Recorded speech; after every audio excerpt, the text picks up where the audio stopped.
Chapter 20. Conjugal Love and Supreme Bliss. Krishna is the reservoir of all pleasure within this universe. His body is as soft as the lotus flower, and his free behavior with the gopīs, which appears exactly like a young boy's attraction to a young girl, is a subject matter of transcendental conjugal love. Nectar of Devotion, Chapter 44. We were in my father's study again, and I said, hesitating, I need to ask you about something, but I'm not sure how to phrase it without it sounding inappropriate. He looked up from the book he was reading with patient curiosity. Go ahead. We've talked about 4 relationships now: neutrality, servitude, friendship, parenthood, each one more intimate than the last. But you mentioned there's a 5th relationship, and you said it's the most encompassing, the highest. What is it? My father set down his book carefully. The 5th relationship is Mother Yaraza, conjugal love. Romantic love? I asked. With God? Yes. And I understand your hesitation. In Western culture, we've separated the sacred and the erotic so completely that the idea of romantic or conjugal love directed toward the divine seems scandalous, even blasphemous. It does, I admitted. How can that be spiritual? That's exactly the question we need to explore, he said.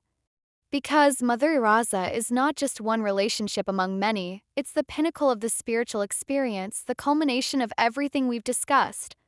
But to understand it, we first need to make a critical distinction. Love versus lust. The reason Mother Yaraza is so mysterious, my father began, is because it involves the most intense and intimate loving exchange. It appears similar to material lust, making it very confusing to materially inclined persons. So let me give you the authoritative distinction that Srila Prabhupada emphasized. He read from his notes. Lusty desire is for gratifying one's personal senses, while transcendental desire is exclusively for serving the senses of the Lord. So, the difference is whose pleasure you're seeking, I said. Exactly. Lust, is defined entirely by the desire to gratify one's personal senses. In the material world, what passes for love is nothing but lust. Material love is characterized by the desire to gratify one's own personal senses. My father's voice became more serious. The material body itself is described as a bag of skin and bones, filled with blood and covered by skin and flesh, producing mucus and unpleasant smells. A person in the material concept of life, who accepts his body as the self, is unable to understand the transcendental nature of Krishna's loving affairs. So, someone who's materially conscious can't understand this relationship at all, I said.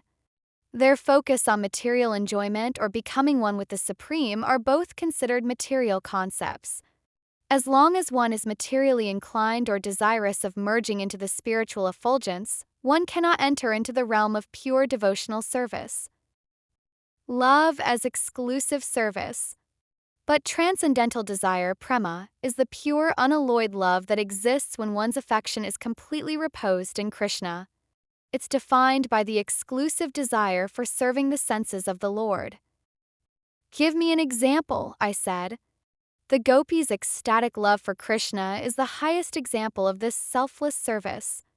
Even though their attraction appears like lusty desire, it should not be taken as a literal fact. It's simply a way of trying to understand the transcendental situation.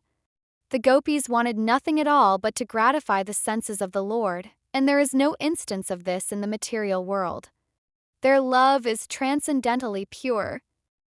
So it looks like romantic love, but the motivation is completely opposite, I said. Yes. In contrast, there was a woman named Kubja who also loved Krishna, but her affection is described as kamapraya, almost like the gopis' love for Krishna. This minor distinction confirms the absolute purity and uniqueness of the gopis' spontaneous love. So even among those who love Krishna romantically, there are degrees of purity, I observed. The motivation determines everything. The pinnacle of relationship.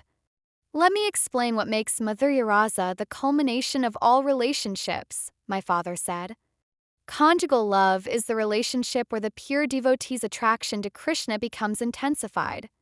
This mellow contains the qualities of all other mellows and is the most encompassing expression of transcendental affection. It contains all the others? I asked. In servitude there is reverence. In friendship there's equality. In parenthood there's protection. Conjugal love contains all of these: reverence for the beloved's greatness, equality in intimate exchange, protective care for their well-being, plus something more, exclusive, all-consuming devotion. My father continued. In this relationship, Krishna is confirmed as the original object of all conjugal love. He is the reservoir of unlimited pleasure, without any rival in beauty or quality. Krishna is Madana Mohana, meaning he is so attractive that he can defeat the attraction of thousands of cupids. The universal attractor. Krishna possesses a wonderful excellence of beauty which cannot be rivaled anywhere in creation. This beauty makes him very attractive to all women. The women of Dvaraka, who were all goddesses of fortune, were so attracted to Krishna just as iron is attracted by a magnet, and could not leave Krishna for even a moment. Even goddesses? I asked. Even goddesses. The impetus for conjugal love is Krishna and his very dear consorts, such as Radharani and her immediate associates. Krishna's attraction for Radharani is so powerful that Krishna himself is affected by her beauty. He read. Upon seeing his own bodily reflection, Krishna expressed astonishment. How wonderful it is that I have never seen such a beautiful form. Although it is my own form, still like Radharani, I am trying to embrace this form and enjoy celestial bliss. So Krishna is attracted to his own reflection because it reminds him of Radharani? I asked. Her beauty is so transcendent that even the Supreme Personality is captivated by it. The realization that Krishna is the supreme attractive form, possessing unique qualities like his wonderful excellence of beauty and his ability to attract all living entities by playing his flute, is the philosophical underpinning for Madhurya Rasa. It's established that Krishna excels all others in the pastimes of conjugal love. The perfection of spontaneous love. Tell me about the gopīs, I said. Who are they? The gopīs of Vrindavana exemplify the highest perfection in the science of divine love. Their spontaneous attraction for Krishna is called Raganuga Bhakti, spontaneous devotional service. This pure, spiritual love is directly under the control of Radharani, Krishna's internal energy. Who is Radharani? I asked. Radharani is the symbol of devotional service in the highest degree. She is so attractive that she can even attract Krishna, and devotees call her Madana Mohana Mohini, the attractor of Cupid. Devotees in Vrindavana put themselves under the care of Radharani in order to achieve perfection in their devotional service. So she's the greatest devotee, I said. The topmost. And the gopis are her associates, her expansions in a sense. They embody the same quality of love she does. Achievement through association. What's remarkable about the gopis, my father continued, is how they achieved this highest perfection. Not through traditional rigorous methods, but through the sheer power of Krishna's association and grace. He read, the gopis in Vrindavana did not study the Vedas to achieve me, nor had they ever been in holy places of pilgrimage, nor did they devoutly execute any regulative principle, nor did they undergo any kind of austerity. It is simply by my association that they have attained the highest perfection of devotional service. They didn't do anything? I asked, surprised. They loved. That's all. Their love is so intense that they condemn the Creator, Lord Brahma, as incompetent because he gave them eyelids which occasionally blink, causing momentary separation from the sight of Krishna. They consider one moment without seeing him to be 12 years. That's the intensity we talked about earlier, I said. That lalyam, excessive eagerness. Exactly. The spontaneous love of the gopis, which involves what appears to be lusty attitudes, leads them to achieve the same perfection as mystics who merge into the impersonal Brahman effulgence. This proves that those who are in love with the Supreme Person enter into the supreme abode of the Lord, Goloka Vrindavana. The highest aspirations. Here's something that will surprise you, my father said. The gopis' love is so exalted that it's the ultimate desire of even highly advanced devotees. Great devotees up to the standard of Udhava, who are very dear friends of the Lord, desire to follow in the footsteps of the gopis. Male devotees want to be like the gopis? I asked. Yes. Lord Chaitanya Mahaprabhu himself, while strictly avoiding association with women in his physical life, taught that there is no better method of worshipping Krishna than that conceived by the gopis. My father found another passage. Even great sages who were previously attached to impersonal realization desired to achieve this position. The sages in Dandakaraya, who were devoted to Lord Ramachandra, prayed to become gopis in their future lives to be associated with Krishna. They wanted to be reborn as women? I asked. They recognized that Krishna, being the full-fledged personality of Godhead, could fulfill the desires of all of them in Vrindavana in ways that Ramachandra could not. As a result, they took birth as women in Gokula and enjoyed the company of Lord Krishna. This ultimate perfection is not limited only to women. Men can also develop such sentiments. So it's not about biological gender, I said. It's about the quality of love. The soul has no gender. In the spiritual world, you take the form that suits your eternal relationship. If your eternal nature is to love Krishna in Madhurya Rasa, you'll have the appropriate spiritual form for that relationship. Separation and union. Conjugal love is divided into two parts, my father explained. Vipralamba, conjugal love in separation, and Sambhoga, conjugal love in direct contact. Both are reservoirs of transcendental pleasure. How can separation be pleasurable? I asked. Because it intensifies the love. Separation is actually an intense stimulant for love, confirming the superior nature of this relationship.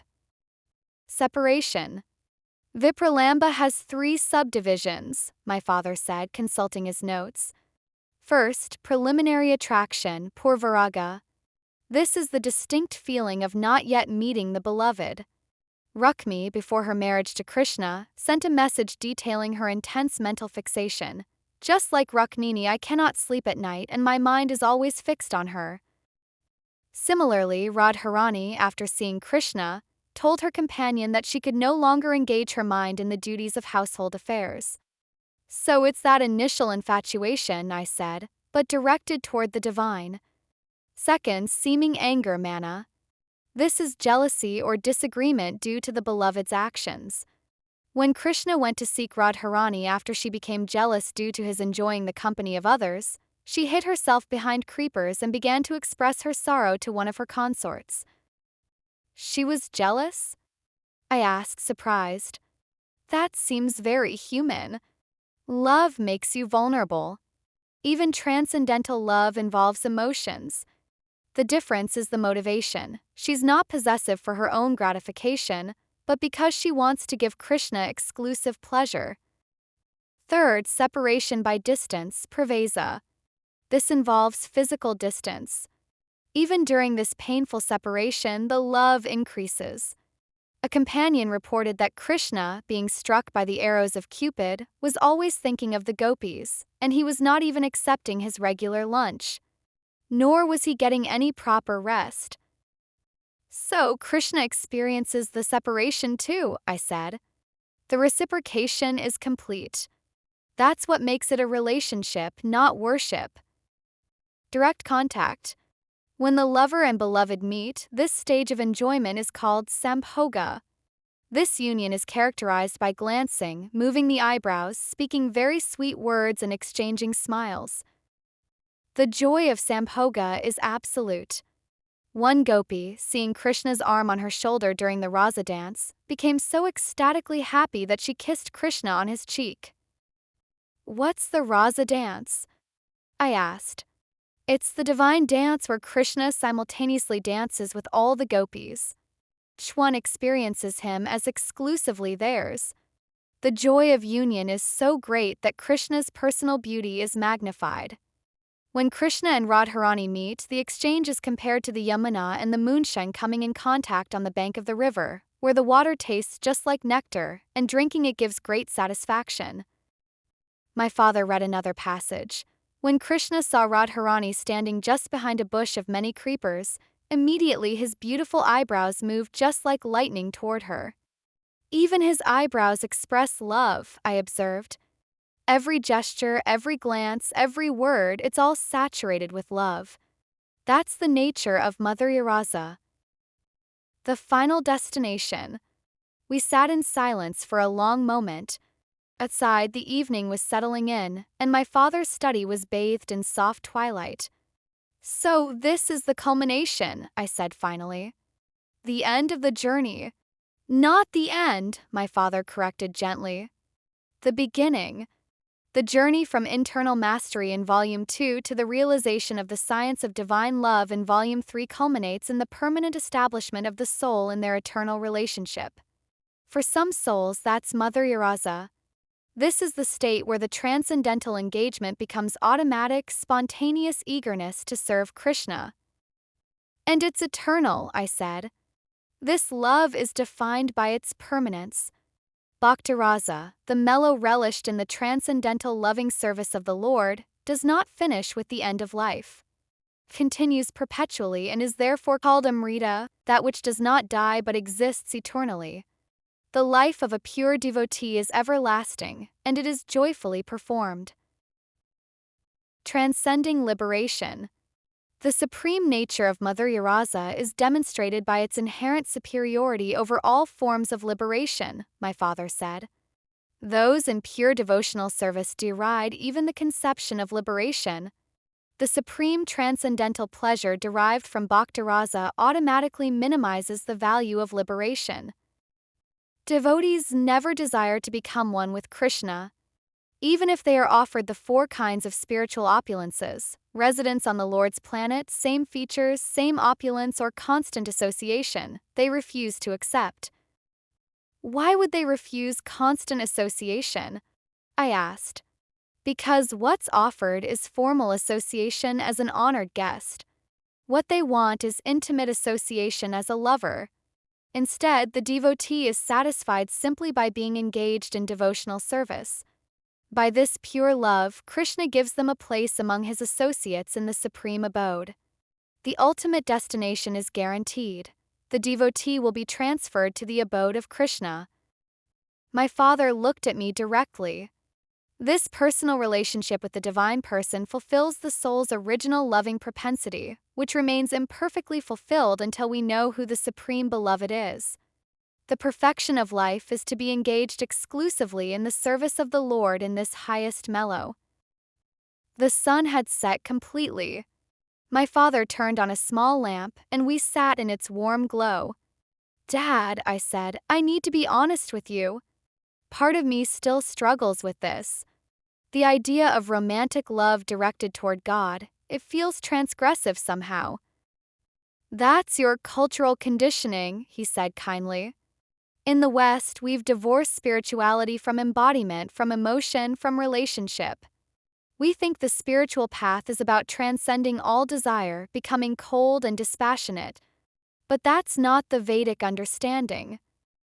What is the Vedic understanding? I asked. That the soul is inherently relational. That love, not abstract consciousness, is the highest reality. That the Supreme Person is not just an object of meditation but the Supreme Beloved who wants to exchange love with his devotees. And for some souls, the form that love takes is conjugal, romantic, all-consuming. He leaned forward. The journey through paradise within was the preparation. Now comes the destination, the ultimate union in perpetual association with the Supreme Beloved Krishna, where every moment is an opportunity for transcendental pleasure. The knowledge revealed in this volume is everlasting and joyfully performed. Beyond paradise, I said softly. Beyond the inner paradise of consciousness to the outer paradise of relationship. Beyond neutrality, beyond service, beyond friendship, beyond parenthood, to the love that contains all of these and more. Not everyone is meant for Mother Yaraza, I said. No. Some souls are eternally servants, some friends, some parents. Each relationship is perfect for the soul it belongs to. But for those whose eternal nature is conjugal love, Mother Yaraza is not a choice, it's who they are. And the gopīs, eternally blessed with this relationship, demonstrate that the highest spiritual perfection is not found in renunciation, but in complete, selfless, passionate love. Lusty desire for gratifying one's own senses versus transcendental desire for serving the senses of the Lord, I repeated the distinction. That's the entire difference. Motivation determines everything. As I drove home that night, I thought about the 3 volumes of this journey. Volume 1, Inspired by Paradise Lost, The Fall from Grace, The Bondage of Material Consciousness. Volume 2, Inspired by Paradise Regained, The Internal Victory, The Paradise Within. Volume 3, Inspired by Nectar of Devotion, The External Destination, The Eternal Relationships. From loss to recovery to discovery. From bondage to freedom to love. From exile to homecoming to union. And at the end of it all, or rather at the beginning of eternity, was not void, not bliss, not even peace, but love. Personal, passionate, reciprocal, eternal love. The gopīs dancing with Krishna under the full moon, each one experiencing him as exclusively theirs, each moment of separation intensifying the sweetness of reunion, each glance exchanged containing infinite meaning. Not as metaphor, not as allegory, but as the literal transcendental reality awaiting those whose nature it is to love in this way. I thought about writing all of this, trying to explain it to my Western students who would inevitably be scandalized, confused, resistant, but maybe